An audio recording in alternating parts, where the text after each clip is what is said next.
Okay, we are live. ¿Qué tal, amigos? Stuart here from Spain Speaks with this evening's live stream.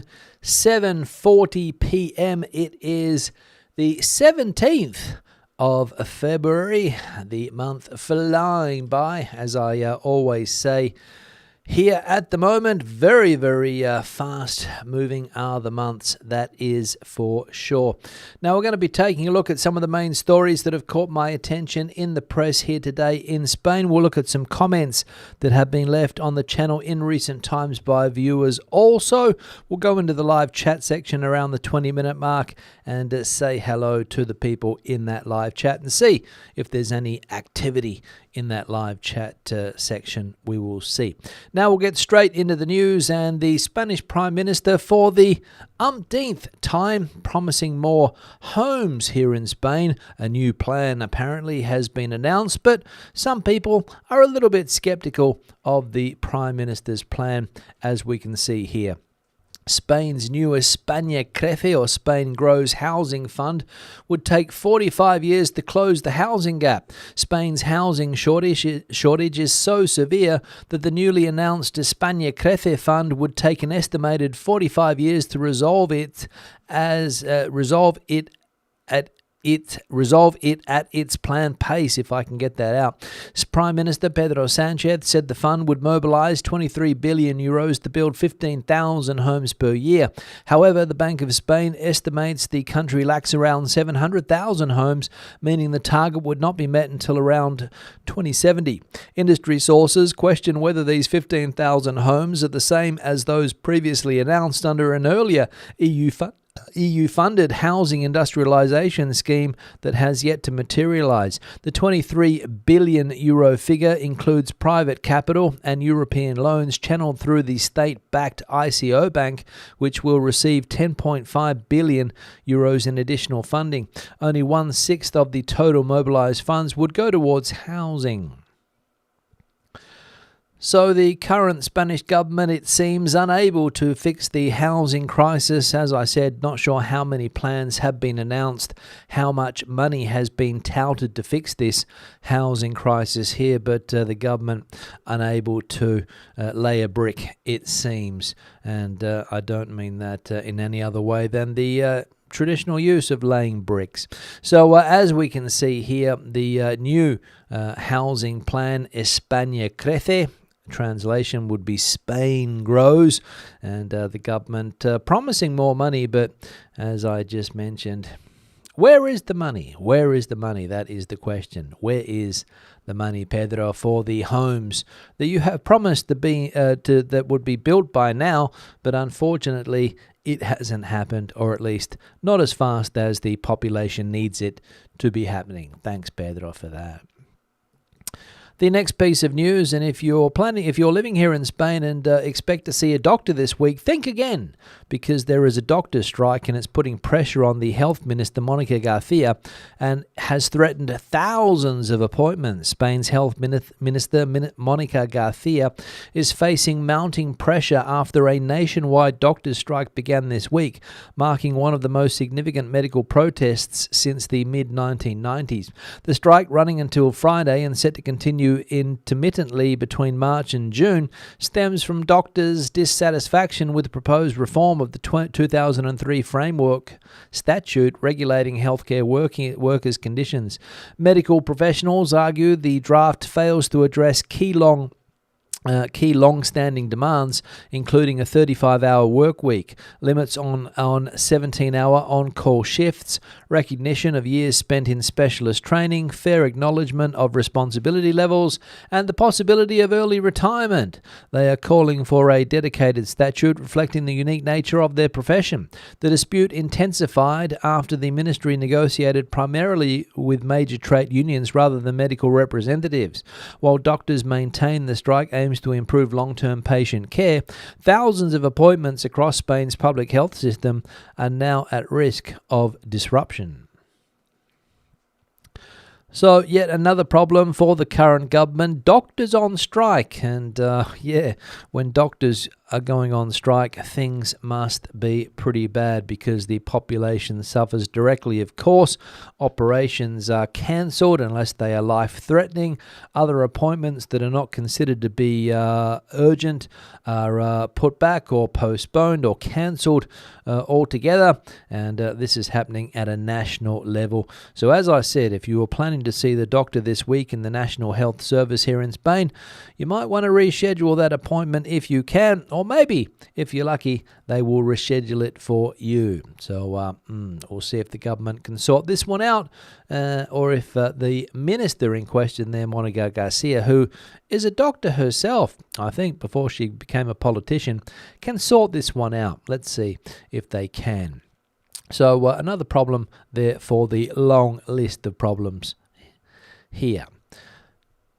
The government is rejecting the political party Vox and the political party the PP's proposal to ban the burka in public spaces. Spain's government has rejected a proposal by Vox, backed by the PP, to ban the burka and niqab is that in public, or hijab in public spaces. The initiative, introduced in Congress this week, seeks to amend several laws, including criminal code. However, it is unlikely to proceed after Catalan party Junts announced it will vote against it and present an alternative proposal. The issue has long divided the political spectrum. Supporters argue that full-face veils are degrading to women, while critics warn the debate fuels xenophobia. The PSOE and Sumar parties have confirmed their opposition, citing potential conflicts with constitutional protections against discrimination and guarantees of religious freedom. Socialist sources also point to Supreme Court rulings that previously struck down local bans on the burqa. So that is where the public debate is at the moment. Two political parties on the right side of the spectrum, as you would expect, pushing for the burqa ban in public spaces. But of course, the parties on the left side of politics saying might be a little bit xenophobic to force part of the population to not be able to wear what they consider, or what it considers to be traditional dress, or something that is part of their culture. So that is the debate that is raging at the moment. Ban the burqa. It has happened in other European countries, I believe. I think France tried something similar. Not sure if it was successful there or not. And now it has become part of the public debate here in Spain, as the political parties, as we can see there, Vox and the Partido Popular, I should say, move ever closer with their ideology, and suggest this type of thing to the Spanish Parliament. So we'll see how this one plays out. And the final piece of news, we saw that one the other day, so that's the last piece of news. Now we'll go into the comment section and check out what is happening there. Let's see what's happening in the comment section. The first one here from Kay Quinn. What about airlines taking advantage of this horrific accident? €400 plus for flights to Madrid, as still no direct train, bus transfers and lower speeds. Thanks, Kay Quinn. The good news is that the rail service between Madrid and Seville started again today, I believe. The Renfe trains and also one of the other operators in the network here resumed their train services to the south of Spain from Madrid, of course, which had been cancelled because of the accident that claimed the lives of some 46 or 47 people a month ago or so in the province of Córdoba in the south of Spain. So good news there. So maybe flights will come down, but it's all about supply and demand, right?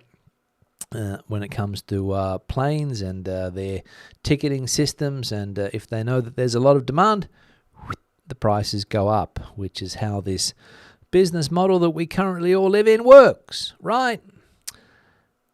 for good or for bad. But I don't think companies in a private sector would be saying, well, there's more demand, let's lower prices, shall we? They take advantage, as we know. That's what they do. Thanks, Kay Quinn, for the comment there. Another one here from R. Purea. If some of the rural areas would improve their overall infrastructure, I'm sure people would move there to get cheaper housing and somewhat away from the hustle and bustle of some of the bigger cities in Spain. Thanks, R, for the comment there. I'm sure that would be the case if there was improved infrastructure in parts of rural Spain, the emptied Spain, as it is called by some people. People would move there, but the fact of the matter is that is there going to be someone who's willing to invest in these areas? Not only government investment as well, but also companies that are willing to invest in that part of the country or those parts of the country where there is population decline. That's the question. I don't know. And what happens? Who should take responsibility of this? Is it the central government that needs to promote this? Is it the regional governments, the autonomous community governments? I don't know, but it's a complicated question. But maybe people would move out of the rat race into some of these less populated areas if the infrastructures did improve. But again, don't know whether it's going to happen anytime soon. That would be my doubt. Another one here from Plata Hoff. That's a reality. I have lived in Malaga since I was born. I'm not Spanish though, and lately I'm tired of hearing my friends saying crappy tourists or these foreigners, and then I tell them, well, more than half your economy is thanks to them. If you don't want them, to go back to planting tomatoes on your donkeys. So quite a critical comment here from Plata Off of people in Malaga, friends of his who often refer to foreigners as the word there, mierda. I won't repeat it in English, but you can get an idea what it means, right? And that anti-tourism sentiment that has been popping up every now and again here in Spain, especially when those summer months roll around and people start looking for scapegoats for their day-to-day problems. And tourists, an easy scapegoat because you see them enjoying things here in Spain that perhaps locals can't enjoy anymore. Or, it costs them more and more money to enjoy those things, and trying to get into bars and restaurants that are full, or trying to stay in a hotel in the center of a town here in Spain, which costs more money because of those turistas de mierda, as this person points out here. Yeah, would people go back to riding donkeys? Probably not, but we get the point, right? We get the point that the Spanish economy is quite dependent in some parts on tourism, because that's the model that we have chosen in this country, or the leaders that be have chosen for the country. Another one here from Simon. Everything goes to Madrid and Catalonia. Euskadi also gets a lot of money, or the Basque Country also gets a lot of money. The rest of Spain gets nothing but windmills and solar panels. Yes, Simon, welcome to the reality that is Spain. The political system is set up to favour some parts of the country over others. That's clear for all to see. And if you've ever been to the Basque Country and you compare it with the neighbouring autonomous community, which is Cantabria or Castilla y León, you will see an enormous difference in what people in the Basque Country have compared to what people in Castilla y León have, because they have political power. As simple as that. You could argue that maybe it's because they have borders that they have such political power. I don't know. Everything seems to go through these areas, right? Catalonia and the Basque Country, whereas other places here in Spain don't have the same clout politically. It's the reality. And some people like it. If you live in one of those areas, fantastic. But if you live in a part of Spain that doesn't have the same privileges, you might be complaining. Thanks for the comment there. One here from the Invisible Hand. Storms are one thing, but when you get over a year of hate against tourists, that's going to leave a mark. It got amplified to high heavens through social media and all the relevant places by foreign and otherwise ideological actors. Yes, Invisible Hand, that's obviously maybe related to the tourism issue in Andalusia at the moment, which is caused by the trains not running there, basically, and also the bad weather. Last year, Spain hit record numbers as far as tourism is concerned.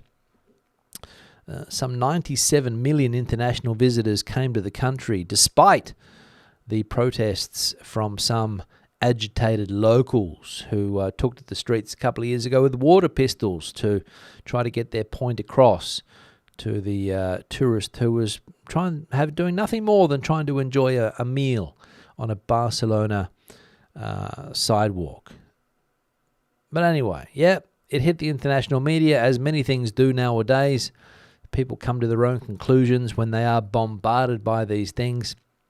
But the facts speak for themselves. 97 million people visited Spain last year, and I think Andalusia in particular had a record year too. This year, as I said, weather, no trains, that's the reason. Maybe not people deciding against coming to Spain, which seems to be a trend in the comment section on this channel. People saying that, oh no, we'll go to Cyprus instead of Spain. We'll go to Greece. We'll go to Portugal. We won't go to Spain because they don't like tourists. Good luck to you. Another one here from Jane. They could give the Brits a special category and let them be special tourists and ignore Brexit. The heat and flooding wouldn't go away, but more people would want to come. Jane, thanks for your comment and also your suggestion here that maybe people from the United Kingdom could get a special tourist category.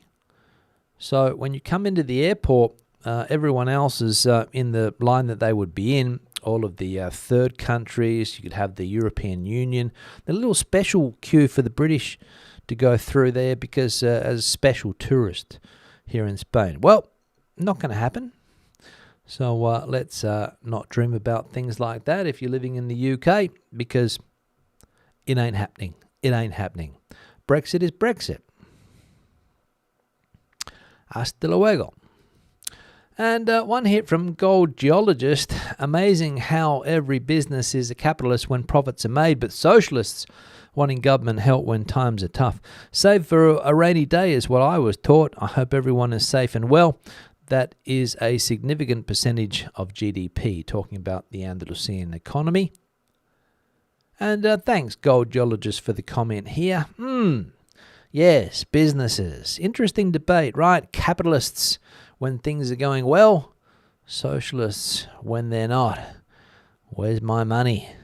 I need some help, please. My business is struggling. With a nice BMW sitting out the front, maybe. I don't know. Just putting it out there. I have seen businesses that one of the first things that they do is buy a nice car, or is do this, or is do that. And maybe they're not saving for a rainy day. But again, no point generalizing with this type of thing. Businesses are looking for some type of help. And if the Spanish government is generous enough, they'll probably get it as well. But thanks for the comment there, Gold Geologist. Now, I'm going to acknowledge the backdrop picture here. This one was sent in by Angela, and I believe it is Menorca, there in the Balearic Islands. Thanks, Angela, for sending the photo through. A nice shot there of the inlet or ocean or whatever that is there. And the email address, if you have a similar picture you'd like to see on the backdrop, is on the screen now, spainspeaks@gmail.com. Feel free to send those photos through to that email address, or anything else that you want to bring to my attention. spainspeaks@gmail.com is the email address on the screen now, as you can see. I'm also going to put the like icon on the screen too if you haven't hit it yet. We're currently sitting at 39 likes. Do us a favor, hit the like icon if you can. People that have supported the channel in recent times, whether it's on the Super Thanks or the Buy Me a Coffee options, Patreon supporters, thank you very much for that longer term support. And also the channel members on this YouTube channel, thank you very much for your ongoing support. As I always say, it is greatly appreciated. Now we'll go into the comment section. We'll see what's bubbling away there. I think I've got everything out of the way. Some familiar names as always popping out. For example, Mike coming in from Vermilion in Canada. -18 there today. They had some positive temperatures recently, but now back to normal. 18 below and 1.5 feet of snow. In metric terms, if anybody's not familiar with the with that imperial system, half a foot of snow is what? I don't know how many inches it would be. 6 inches, is it? Something like that. If I'm wrong, please let me know. I think a foot is 12 inches, right? So it would be something like 6 inches there, I think. Barbara's in the chat too, coming in from the Playa Flamenca. 24 degrees there. Pleasant, Barbara, I will say. I would take 24 degrees tomorrow if I had the opportunity, but I think it's going to be raining here. Today was not a bad day, around 18, but 24? John is in the chat, coming in from a bright Essex, United Kingdom. John bought me a coffee earlier this afternoon. Thanks for that, John. Appreciate that. Janet's coming in from Oxford in the United Kingdom. Welsh, Toro, I think this is. Yes, hi gang, checking in from a grey Birmingham. Booking Semana Santa back in my pad, or I think that's what it says there. Can't wait. I love how they have the exact date for the end of the housing crisis. Well, just according to the amount of houses that are going to be built according to the housing need. I think it was 15,000 a year the government's promising, and the Bank of Spain says that Spain needs 700,000, so it's just maths. James and Kathy coming in here from a chilly Worcester. Log burner lit and a glass of wine in hand. Looking forward to the night's live stream. Thanks, guys. Good to see you. Sani's in the chat, coming in from the UK too. Basingstoke, I think. We'll be catching up a little bit later. Thanks, Sani, for that. Joe saying, is there, I think that should be, is there a special way to get to the comment section? It does not appear on my YouTube. Not sure, Joe. I can see your chat here, so I imagine that you found it. Renon's coming in from Los Angeles, the city of angels there in the States. Arma coming in from Benihofa. The weather has been gorgeous this afternoon in what seems like weeks. Thanks for that, Alma. What else we got going on here? Welsh Jackie saying, evening all. Evening, Jackie. Good to see you in the chat. Chrissy's here too, cooking pancakes. Storm Pedro, hope not. Don't know. Is there a Storm Pedro on the way, Chrissy? I think there is another storm coming.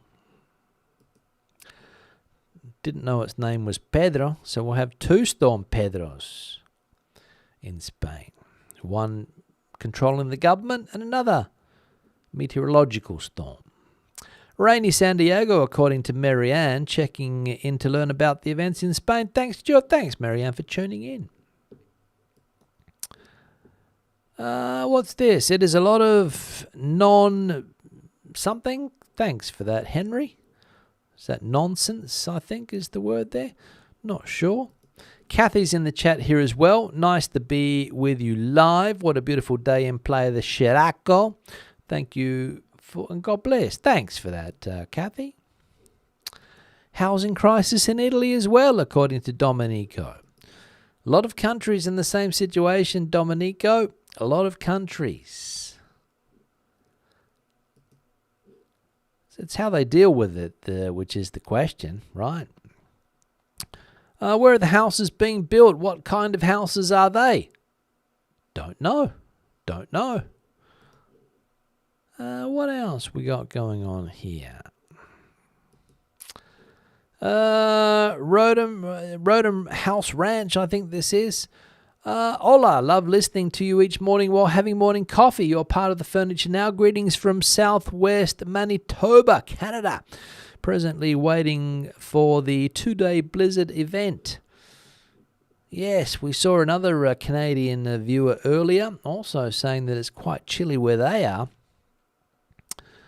Joe saying here, I don't remember how many years back you quoted Sanchez would open up thousands of homes like before the pandemic, and it never happened. No, you get used to these things not happening, Joe. Empty promises, I think. Is that the word or the expression? Empty promises. It's very easy to say things, and it's very easy to buy some more time. But actually getting things done is another matter. They get, other things done fairly easily, but when it comes to this type of thing, it's not easy. For whatever reason. Bureaucracy, I read the other day. One of the big problems is bureaucracy. Sort it out. What else? It's nonsense. Here we go. It was nonsense. Plenty of houses, but shortage in hotspots. Change economy to divert demand out of those areas. Yep, good idea, Henry. But again, I don't think we've got the right people at the top to manage or something of that scale, to be honest. You'd need something else, I think. What else we got going on here? Let's have a look. Gigi's in the chat here too, saying hello to the community here in Surprise, having a brief but heavy rainstorm, flash flooding. Thanks, Gigi. Stay safe. Hope things don't get too serious with regard to the floods. Housing crisis in the UK too. Always been a great proponent of social housing. Why on earth did various countries move away from this model? Probably, Kim, the private sector had something to do with it. Couldn't see a lot of profit maybe in social housing. So, yeah, I would say that would have something to do with it. Not sure if it's the only reason, but, What else? Let's have a look here. Andrew's in the chat coming in from the north of Spain. With the new government migrant amnesty, any resolution anytime soon is not going to happen. Dream on. Again,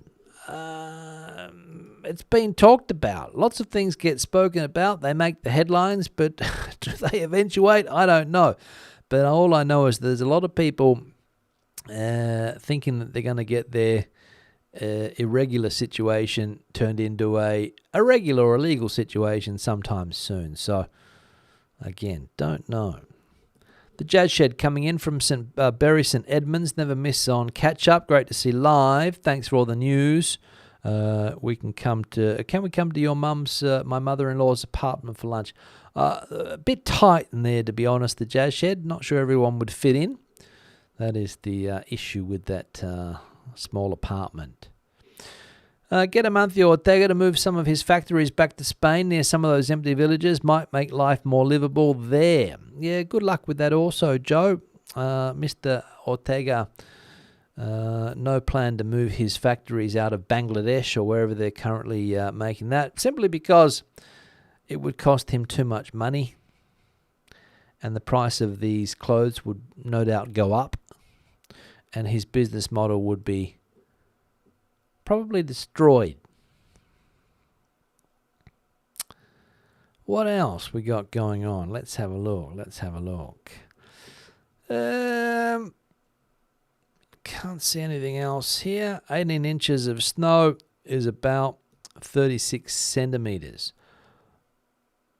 Yeah, it was about half a foot, I think, was the. I think that's what it was. Let's go back to the top. 1.5 feet. I got that wrong. 1.5. So Janet's right there. Thanks, Janet, for sorting that one out. I misread. I thought it was half a foot, but it's 1.5 feet. For people that don't understand that system, right? For example, here in Spain, nobody understands feet. Maybe inches they might understand. I don't know. Madrid man, Spain. Greetings from our Madrid. Nice to see you again. We're all glad the rain has stopped and the sun has returned. Thanks, Madrid man. Good to see you in the chat. Kev's in the chat as well, coming in from Matheron. Hopes for your health. The wind dropped off down there. Things were nice.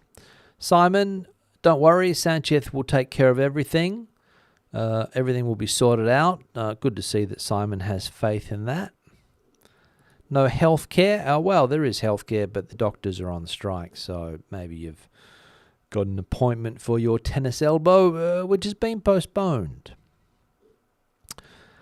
The Wandering Dog Sandman is this. I'm in Benidorm at the moment, and the weather is finally playing ball. Hope the storms are over. Heading to Gibraltar ASAP. More storms on the way, I think. Wandering Dog Sandman, if that is your handle there. And why is the bureaucracy always for the people? How is the spelling? I'm not sure what that refers to, Joe, but thanks for that. Yeah, bureaucracy always seems to get in the way, right? But anyway, now on that note, I'm going to wrap this live stream up. It's been a pleasure, as it always is. I'll be back again hopefully on Thursday. I don't think I've got anything on, nothing to do on Thursday, I don't think, except the live stream. So hope to see you then. Hope you have a fantastic midweek. Tomorrow is Wednesday, what they now call Hump Day in many parts of the world. Hope you get over that, and we'll see you on Thursday. Have a great day. Bye-bye. Hasta luego.